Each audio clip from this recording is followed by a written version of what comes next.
What's up, guys? So this video, I'm gonna be taking off this supercharger lid and powder coating it. I'm gonna do the powder coating myself, so I'll show you guys how I do that.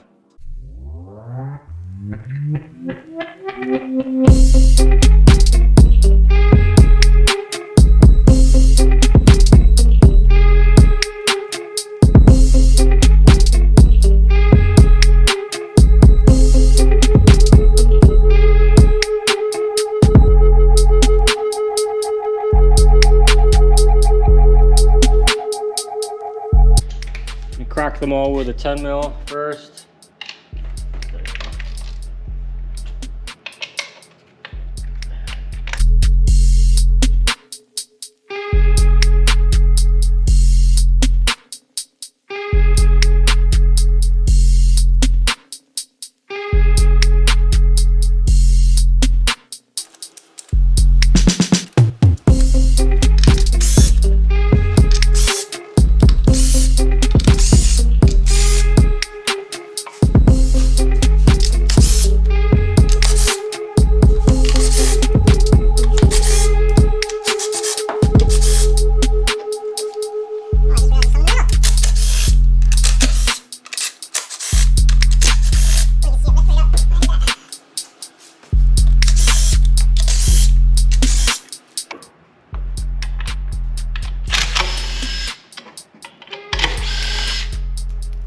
Alright, I think that's all of them.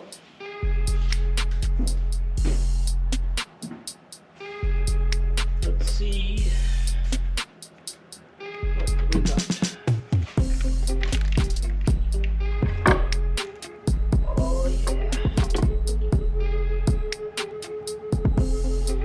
Well, that was damn easy. It was too easy.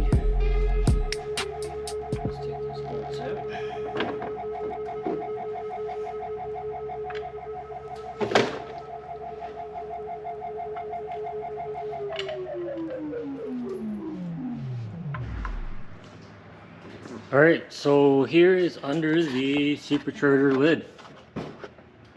Pretty clean. So a little thing about this is the turbine blade. Creates a supercharger pressure. On my last car, I had a catch can mounted over here. And some of these lines, it's a little different on this car, but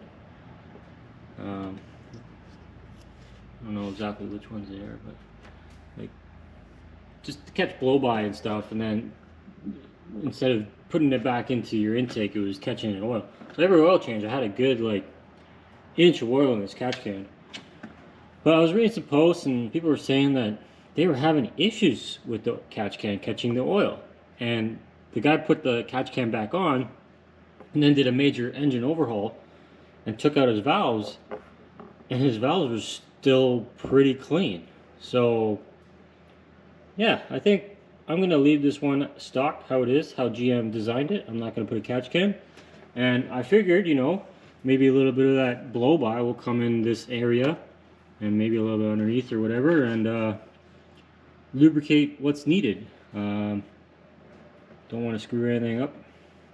I do hate these vacuum lines. I did have a little vent before, just on my last car, but I'm just gonna leave this stock off warranty.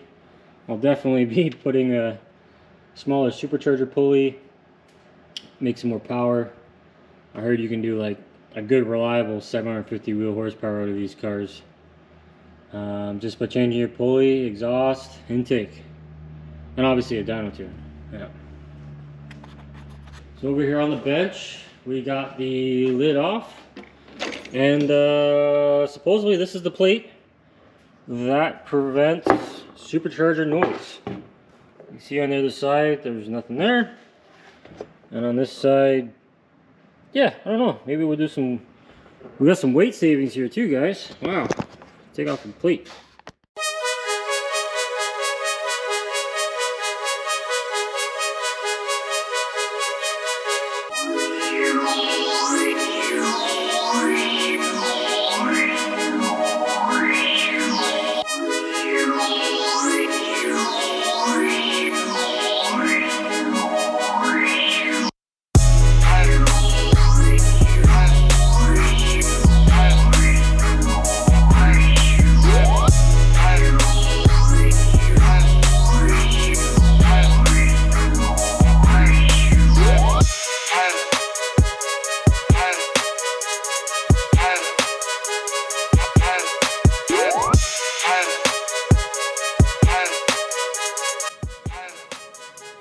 Fuck, look at that. It's true. This plate bolted on there. Shut down with a supercharger noise.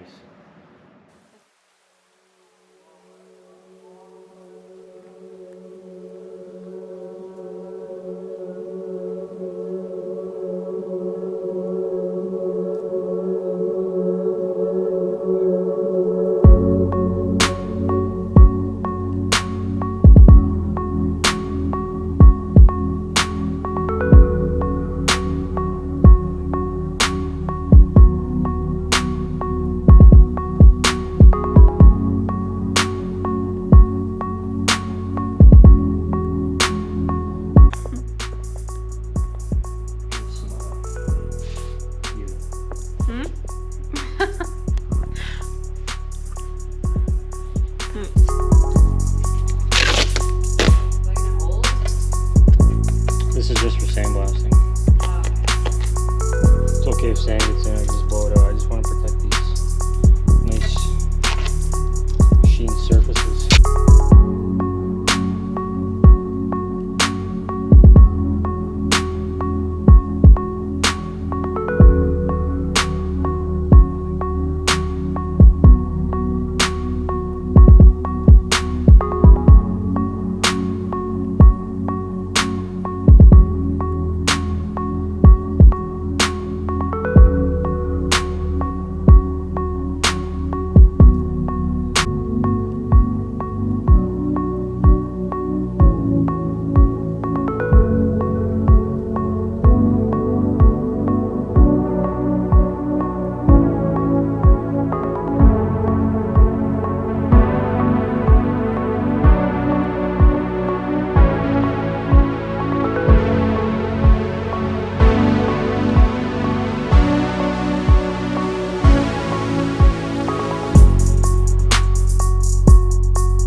Alright, now it's completely sandblasted.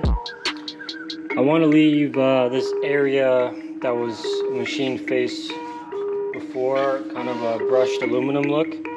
So I got this little foam block and I wrapped some 220 grit sandpaper around it. I'm just gonna go back and forth in this direction, trying to get a brushed aluminum type look to get it ready for powder coating.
So now that it's fully blasted, sanded, and masked off, I'll put it in the oven for a pre-bake. So I'm going to set it to 30 minutes.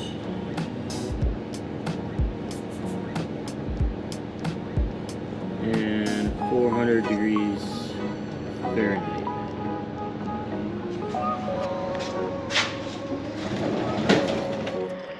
Alright, so this is a bag of powder coating.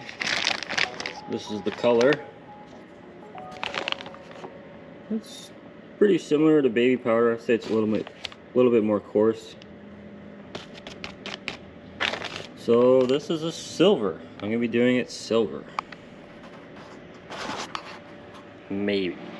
Okay, half an hour is up.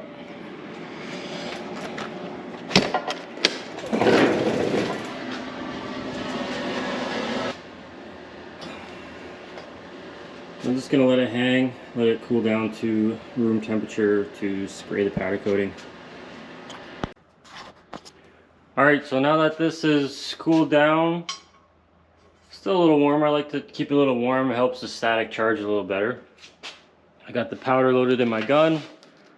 This is the gun here. That's the control unit up there.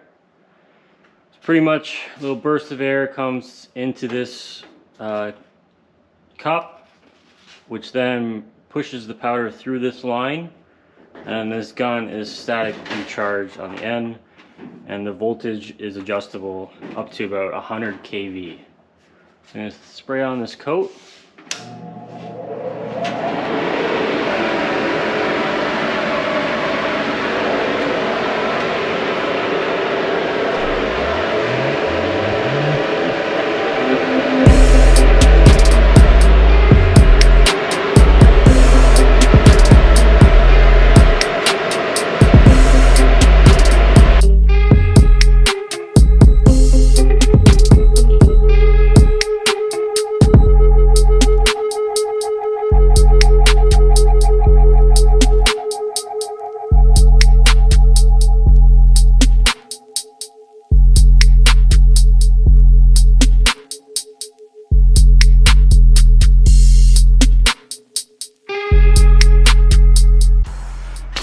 Alright, so now that that's sprayed with that coat, I'm going to gently wipe off the areas I still want to leave bare metal.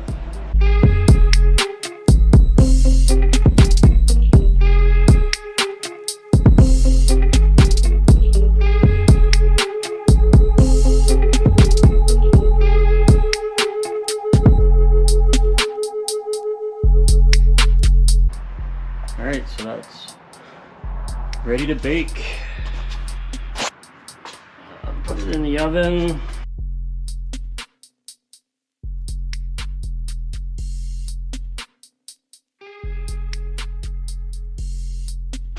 We are gonna do 430 again. Alright, so this is complete, ready for the next coat. Oh, well, what do we got here? Jolly Pop Red.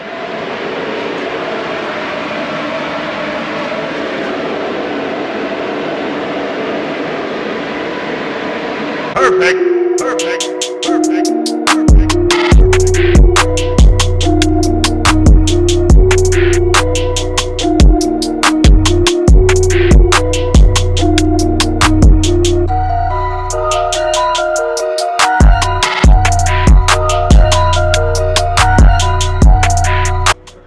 Alright, so pretty much this is a red top coat, which means it is transparent. So it's like a tinted red clear coat, which over top of a sparkle silver is going to create a candy red. So you see through the clear coat red down to the base of the silver. So it looks amazing. Pretty much this is candy red. And you'll see when it's all done. Yeah, just gonna wipe off the red here on the machine's faces, and then baker, and then let it cool down. I'll probably hit the machine faces again with a little bit of sandpaper. There she is. Put her back in the oven, bake her up. Alright, so this is the finished product. Oh, sort of. I'm still gonna try and clean up the bare metal a little bit more. The brushed aluminum. This is it. Candy red. So up close you can see the silver underneath.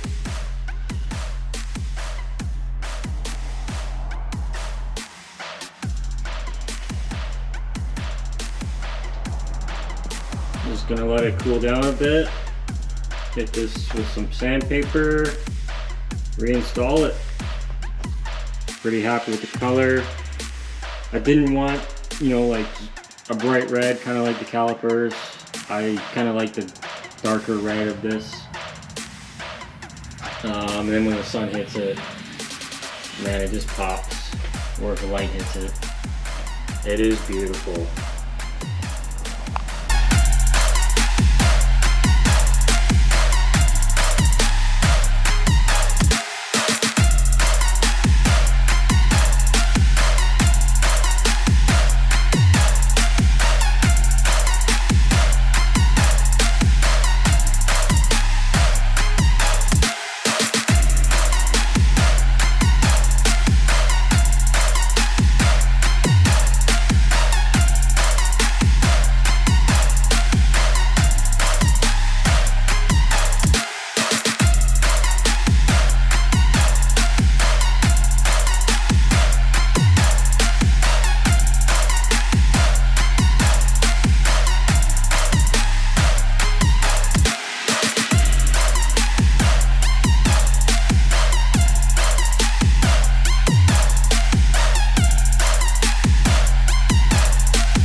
Alright, so it's done. I could throw it on the car like this, just like this, you know, it'll last forever. But I actually have a little bit of ceramic coating left over. This is just some C-Quartz stuff I got off of Amazon a couple years back.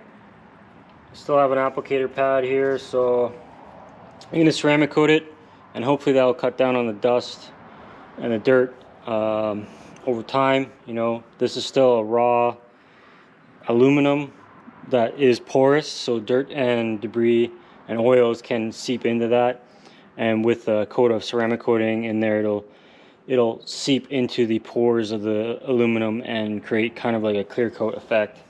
And ceramic coating adds a bit of gloss. So if you don't know about ceramic coating, it is pretty much just like wax, but it's new technology nowadays, but it lasts longer. I wouldn't just throw it on your car, ceramic coating. There's a lot of videos out there, check it out. I'm not gonna go through the whole thing of what ceramic coating is. Probably already know what it is, but yeah, I'm gonna throw it on here and protect it a little bit more.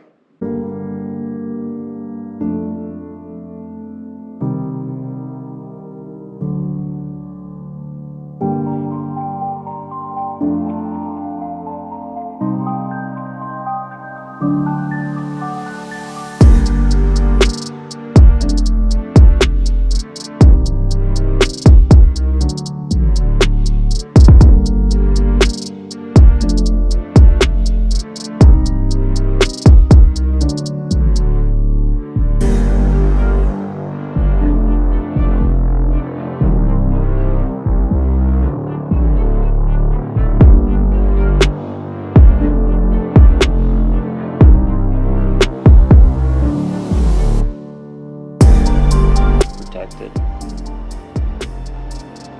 All right, I'm gonna let that dry for a minute.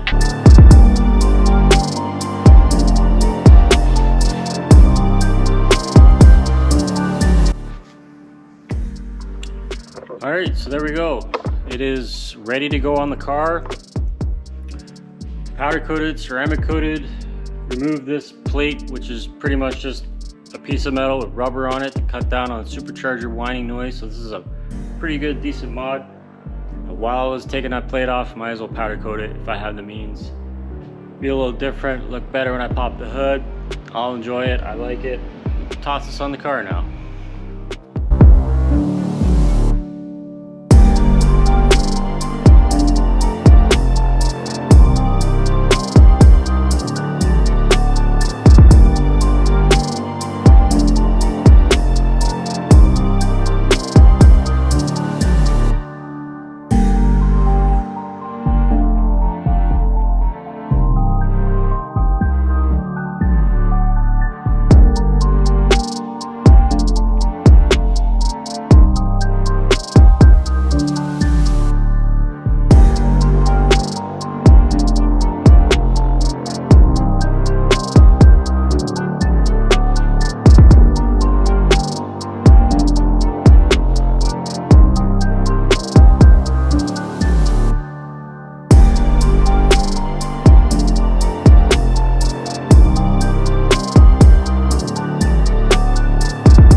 Alright, so I'm done with the supercharger lid. I'm pretty stoked with how it turned out. It looks great.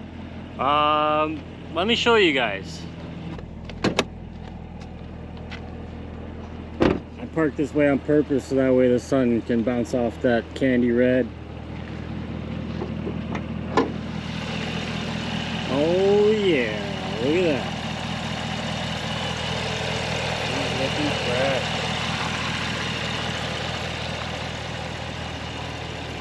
Definitely pretty sick. Loving it. I like the black, it was nice, but just, you know, it'd be a little different. Have some candy red up in there. And she's sparkling.